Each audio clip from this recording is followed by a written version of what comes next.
Hello नमस्कार दोस्तों, study आपसे दूर नहीं चैनल में आप सभी को स्वागत है। आज हम लोग प्रश्नावली 6.2 क्लास 10th का जो त्रिभुज का है परिमेय सिद्ध करना उसको लेकर के आ गए हैं और उम्मीद करेंगे कि यह वीडियो आप लोग के लिए बहुत ही ज़्यादा बेनिफिशियल हो। और चैनल पर अगर नए हैं तो चैनल को सब्सक्राइब और अपने दोस्तों के पास शेयर जरूर करें।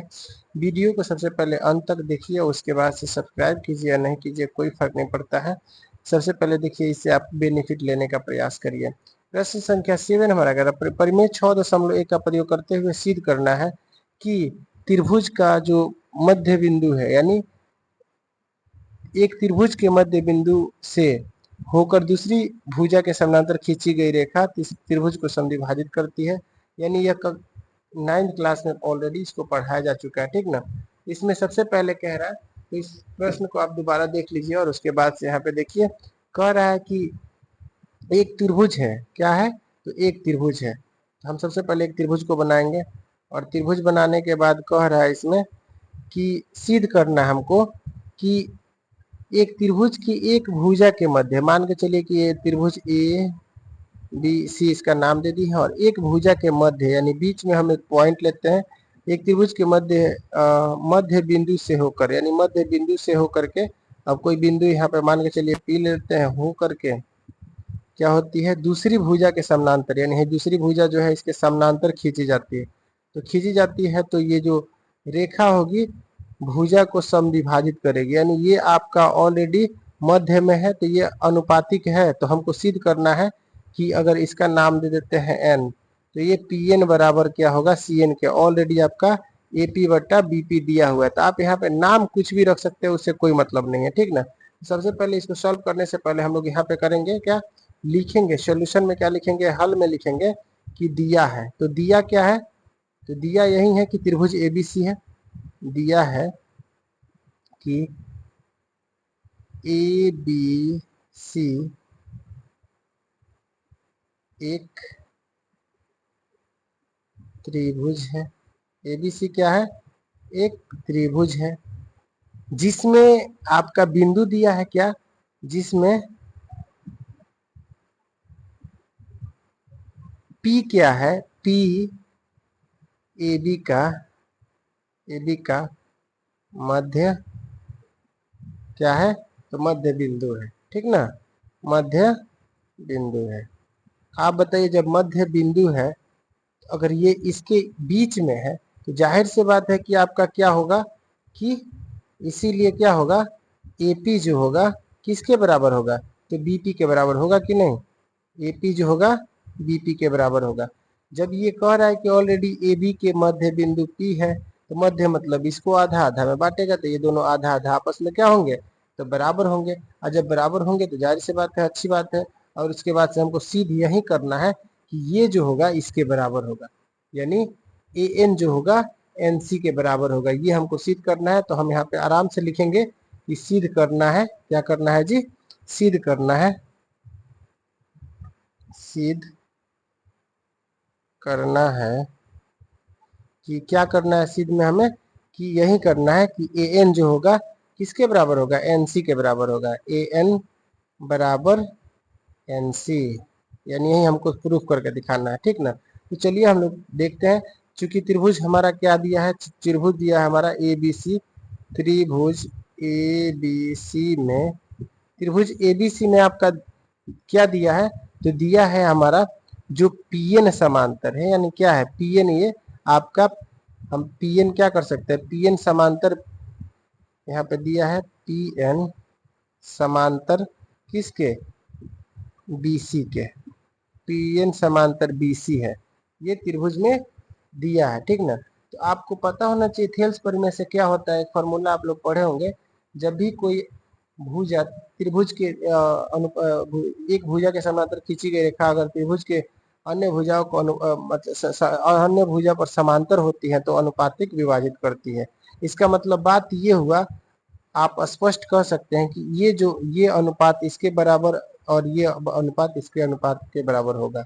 यानी हम यहाँ पे लिख सकते हैं, जब भी कोई भुजाएं एक त्रिभुज की एक भुजा के समानांतर खींची गई रेखा समानांतर होती है तो उसको अनुपातिक विभाजित करती है। तो यानी पी एन बट्टा पी बी और बराबर किसका होगा, ए एन बट्टा एनसी के। ये चीज आपको पता होना चाहिए, क्योंकि ऑलरेडी इससे पहले इससे संबंधित आप लोग को वीडियो बनाया जा चुका है और आप लोग इसे देख करके ऑलरेडी समझने का प्रयास कीजिएगा। प्लेलिस्ट में जाइएगा, आपको मिल जाएगा ऐसे वीडियो, ठीक ना।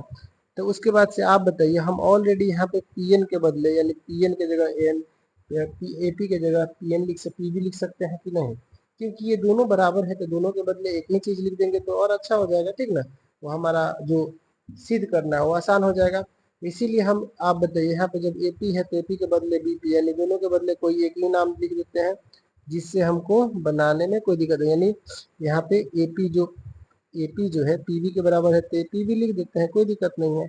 और उसके बाद एनसी बट्टा एनए बट्टा एनसी हम लिख सकते हैं कि नहीं। और ये पीवी सेम है तो कट जाएगा और यहाँ पे हमारा बच जाएगा 1। और इसके बाद से एन बट्टा क्या है एनसी। यहाँ तक तो आप लोग को समझ में आ रहा होगा। और इसको क्रॉस मल्टीप्लाई करेंगे तो क्या हो जाएगा हमारा, हम लिख सकते हैं एन बराबर क्या होगा एनसी का। और हमको यही सिद्ध करना था, ये जो अनुपातिक विभाजित होगा।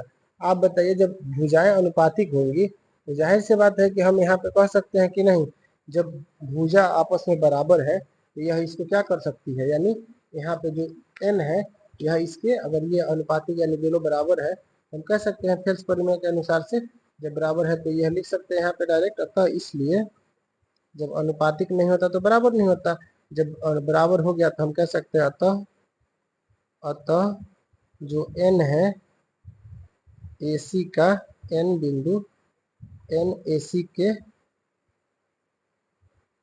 मध्य बिंदु है। और यही चीज हमको बताना था, ठीक ना। और ये हमको प्रूफ ऑलरेडी हो चुका है, ठीक ना। चलिए मिलते हैं इसके बाद अगला क्वेश्चन हमारा क्वेश्चन नंबर ये 7 था हमारा। 8 में इसी में देखते हैं हम लोग इसी प्रश्न संख्या 8 हमारा है। आप लोग यहाँ देख सकते हैं प्रश्न संख्या 8 हमारा है और इसी प्रश्नावली का है। प्रश्नावली जो है आपका 8.4 का है, जो ट्रिग्नोमेट्री का है। बहुत ही ज़्यादा इंपॉर्टेंट प्रश्न है और इसमें आप लोग देख सकते हैं कि 7 नंबर तो हो चुका है। 8 नंबर क्वेश्चन में कह रहा है कि परिमेय संख्या 2.6.2 का प्रयोग करते हुए बताना है कि सिद्ध करना है, सिद्ध कीजिए कि एक त्रिभुज की किन्हीं दो भुजाओं के मध्य बिंदुओं को मिलाने वाली, यानी दो भुजा, यानी आपका क्या दिया है, एक त्रिभुज दिया है। यानी आपका एक त्रिभुज दिया है जिसका नाम ABCD दे देते हैं अपने से, ठीक ना। त्रिभुज ABCD है और इसमें कह रहा है एक भुजा के किन्हीं दो, क्या कर रहा है, एक त्रिभुज के किन्हीं दो भुजाओं के मध्य बिंदु, यानी किन्हीं दो भुजा के मध्य बिंदु। मान के चलिए कि आपका ये भी भुजा है और इसका मध्य बिंदु है। जो मिलाने वाली रेखा इसके क्या होती है, समानांतर होती है। यानी अगर हम इसको मिला देते हैं तो हमको सिद्ध क्या करना है कि ये जो होगा इसके समानांतर होगा। इसका नाम दे देते हैं हम लोग MN दे देते हैं, कुछ भी आप नाम दे सकते हैं, इससे कोई दिक्कत नहीं। तो ये बताना है कि ये जो है इसके समानांतर होगा, यानी थेल्स प्रमेय का विलोम जस्ट इसका सिद्ध करना है। तो चूंकि आप लोग जानते हैं कि हम जब सॉल्यूशन करेंगे तो इसमें हम क्या लिखेंगे, इसीलिए जो दिया है तो सबको तो हाईलाइट करना ही होगा। चूंकि कह रहा है यहाँ MN समांतर BC। आप बताइए ये MN समांतर BC कब होगा? आप लोग जब पढ़े हैं MN समांतर BC कब होगा, आप इसके नाम से नहीं घबराइएगा। यह MN समांतर BC तभी होगा जब इसका जो AP होगा, सॉरी AM होगा MB के AM अनुपात MB और फिर AN अनुपात NC होगा। यानी यह अनुपातिक होगा तभी ये समांतर हो सकता है, क्योंकि थेल्स प्रमेय के विलोम से आप पढ़े हैं अगर किसी त्रिभुज की एक भुजा के समांतर खींची गई रेखाएं दो भुजाओं को अन्य अनुपातिक विभाजित करती है तभी वो क्या कहलाती है, समानांतर कहलाती है। तो हमको बस यही सिद्ध करना है, ठीक ना। इसी को दिखा देना है ये जो समानांतर होगी कब, जब ये अनुपातिक होगी तब। इसीलिए चलिए हम लोग चलते हैं, बढ़ते हैं। तो कह रहा है आपका क्वेश्चन में ही ऑलरेडी कर रहा है, चूंकि बिंदु हमारा जो M है बिंदु M, AB का क्या है, M जो है AB के मध्य बिंदु है, AB का यानी AB का मध्य बिंदु है। अब जब भी कोई किसी भुजा के मध्य बिंदु होता है तो वह क्या होता है, आपस में बराबर होता है। अब आप बताइए, मान के चलिए ये एक है ये एक है, तो इतना बराबर इतना हम लिख सकते हैं, कोई दिक्कत है इसमें, कोई दिक्कत नहीं होना चाहिए। हम यहाँ लिख सकते हैं AM बराबर MB, AM बराबर क्या लिखेंगे, MB लिख सकते हैं। और ये आपको ये भी पता होना चाहिए कि ये अक्सर ये क्या होते हैं, 1 के मल्टीप्लाई होते हैं कि नहीं। अगर हम यहाँ पे MB मल्टीप्लाई 1 लिखते हैं तो कोई दिक्कत है, नहीं होना चाहिए। और जब उधर 1 है और इसको जब इधर लाएंगे, मल्टीप्लाई में उधर है तो इधर आएगा तो क्या हो जाएगा, आपका डिवाइड में हो जाएगा, और यहाँ पे एक लिख सकते हैं कि नहीं। और इसको हम समीकरण 1 इसको लिख कर सकते हैं, ठीक ना। उसके बाद से अगला हमारा इसी में कह रहा है कि आपका जब ये मध्य बिंदु इतना दिया हुआ है तो दूसरा क्या कर सकते हैं, दूसरा ये कर सकते हैं कि ये भी तो इसका मध्य बिंदु है, यानी N भी तो AC का मध्य बिंदु है, इसको भी हम इक्वल कर लेते हैं। तथा पुनः क्या है कि N जो है AC का मध्य बिंदु है। जब AC का मध्य बिंदु है, आप बताइए इसीलिए क्या होगा, AN बट्टा, यानी ये जब आपका इसका कह रहा है कि ये मध्य बिंदु है, बीच में है, तो अगर ये 2 होता है तो ये भी 2 होगा, तो यानी AN बट्टा NC आराम से हो जाएगा। हम यहाँ पे वही चीज लिख लेंगे कि AN बराबर क्या होगा, NC के होगा। AN बराबर जब NC का होगा तो आप सेम टू सेम यही प्रोसेस करिए यहाँ पे भी, ठीक ना, कि AN बराबर N इंटू सी बराबर N इंटू NC इंटू 1। अगर करते हैं तो कोई दिक्कत होगा, किसी भी चीज में 1 से मल्टीप्लाई करते हैं तो उसके वैल्यू में कोई इफेक्ट आता है, नहीं आता है।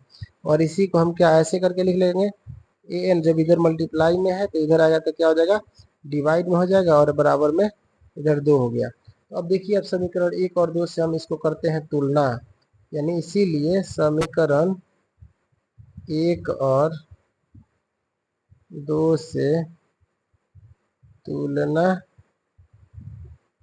करने पर, जैसे तुलना करेंगे तो आप देखिए यहाँ भी एक है, एक साइड क्या है 1 1 है, तो जब एक साइड बराबर है तो दूसरा साइड भी क्या होना चाहिए, बराबर होना चाहिए। हम लिख सकते हैं AM बटे MB अब बराबर AN बटे NC, AM बट्टा MB और AN बट्टा NC। और यही आपका कह रहा था सिद्ध करने के लिए। तो आप बताइए, जब AN बट्टा NC और हम यहाँ पे कर दिए तो हम यहाँ क्या नहीं लिख सकते हैं, यह किसके वजह से होता है, थेल्स परिमेय से। जब उसकी भुजाएं अनुपातिक होती हैं, यानी किसी भी त्रिभुज का भुजा जब अनुपातिक होता है तो क्या होता है, इसीलिए इसमें हो जाएगा आपका MN समांतर BC, किसके वजह से, तो परिमेय 6.2 लिखिए, चाहे थेल्स परिमेय के विलोम से, थेल्स प्रमेय के विलोम से,